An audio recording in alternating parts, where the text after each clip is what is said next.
నామమునకు స్తోత్రం కలుగును గాక. ఈ వెనకతలలో ఉన్నటువంటి గ్రామస్తులందరికీ ప్రభువైన యేసుక్రీస్తు నామం పేరట శుభాభివందనాలు. దేవుడు లోకమును ఎంతో ప్రేమించనని దేవుని వాక్యం సెలవిస్తుంది. దేవుడు లోకమును ఎంతో ప్రేమించెను కాగా తన అద్వితీయ కుమారునిగా విశ్వసించు ప్రతి వాణిని ఆయన నిత్య జీవానికి వారసులు చేస్తారని దేవుని వాక్యం సెలవిస్తోంది. కాబట్టి ప్రియ సహోదరులారా, ప్రియ సహోదరులారా, God so loved the world, so he gave his only, that whoever believes in him should not perish but have eternal life. మనందరిని ప్రేమించి ఆయన మనందరి కొరకు ఈ లోకానికి దిగి వచ్చాడు. Jesus he came down from heaven. ఆయన పరలోకంలో నుండి భూలోకానికి దిగి వచ్చాడు.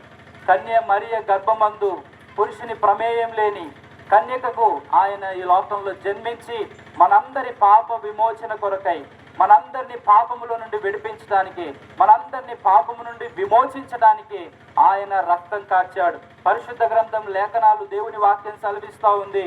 కోడెల యొక్కయు ఎడ్ల యొక్కయు పశువుల యొక్క రక్తము మానవుని పాపమును విడిపించలేదు, మానవుని పాపాన్ని కడగలేదు, మానవుని పరిశుద్ధపరచలేదు. కాబట్టి కోడెలను, ఎడ్లను, మేకలను, గొర్రెలను ఎన్నింటినీ బలి అర్పించి రక్తం చిందించిన మానవుని పాపం పోదు గనుక ఆయనే ఈ సృష్టిని సృష్టించిన సృష్టికర్త అయినప్పటికీ, ఆయనే మనందరినీ పుట్టించిన దేవుడైనప్పటికీ, ఆయనే ఈ లోక సృష్టికర్త అయినప్పటికీ తానే ఈ భూమి మీదకి దిగి రావాల్సి వచ్చింది. తానే మానవునిగా మన పోలికలో ఇన్ హిస్ ఓన్ ఇమేజ్ మనల్ని సృష్టించిన ఆయన, మనల్ని పుట్టించిన ఆయన ఈ లోకానికి దిగి రావాల్సి వచ్చింది. దిగి వచ్చిన ఆయన మనందరి కొరకు, ఈ వెనకతలలో ఉన్నటువంటి మీ కొరకు ఆయన సిలువ వేయబడ్డాడు, మీ కొరకు రక్తం కార్చాడు, మీ కొరకు మేకులు కొట్టించుకున్నాడు, మీ కొరకు ఆయనను పిడుగుతులు గుచ్చారు, మీ కొరకు ఆయన కొరడాలతో కొట్టించుకున్నాడు, మీ కొరకు సిలువ మోసాడు, మీ కొరకు కాళ్ళకు చెప్పులు లేకుండా కొండ ఎక్కాడు, మీ కొరకు తలలో ముళ్ళ కిరీటం పెట్టించుకున్నాడు.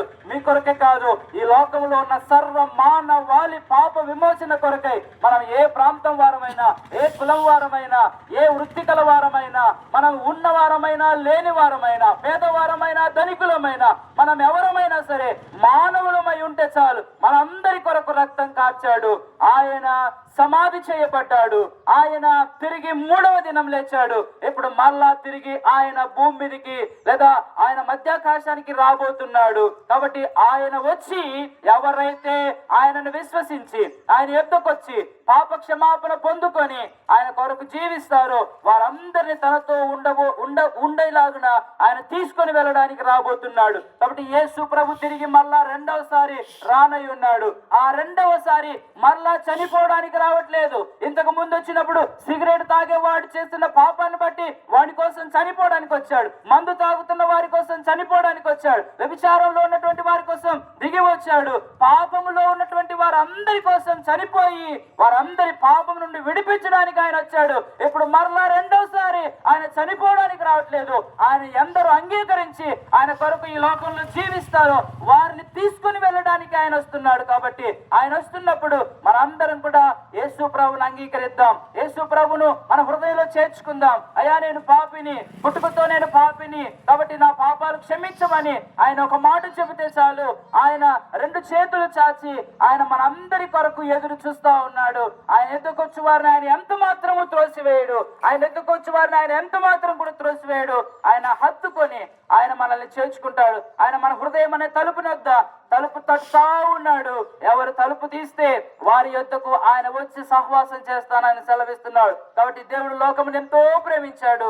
ప్రేమించిన ఆయన తాను ఈ లోకానికి వచ్చాడు, మరణించాడు, శిలువలో ప్రాణం పెట్టాడు, సమాధి చేయబడ్డాడు, తిరిగి 3వ దినాన మరణాన్ని, మరణపు ముళ్ళును విరిచాడు. ఆయన ఆరోహణమై పరలోకానికి వెళ్ళాడు. మనందరి కొరకు స్థలాన్ని సిద్ధపరిచి తిరిగి మరలా మనల్ని ఆయనతో తీసుకుని వెళ్ళడానికి రాబోతున్నాడు. మనందరము అలా సిద్ధపడి ఆయనతో ఉండుట కొరకే ఈ రోజు ఈ విధంగా మీ యొద్దకు ఈ శుభవార్తను, ఈ దేవుని వాక్యాన్ని, దేవుని ప్రేమను, దేవుని మాటలను మీకు పరిచయం చేయడానికి, తెలియపరచడానికి ఈ రీతిగా వచ్చాం. దేవుడు వెనకతల్లో ఉన్న వారందరినీ దీవించును గాక. వెనకతల్లో ఉన్నటువంటి ప్రతి కుటుంబాన్ని దేవుడు దీవించును గాక. వెనకతల్లో ఉన్నటువంటి ప్రతి కుటుంబాన్ని దేవుడు ఆశీర్వదించును గాక. ఆమేన్.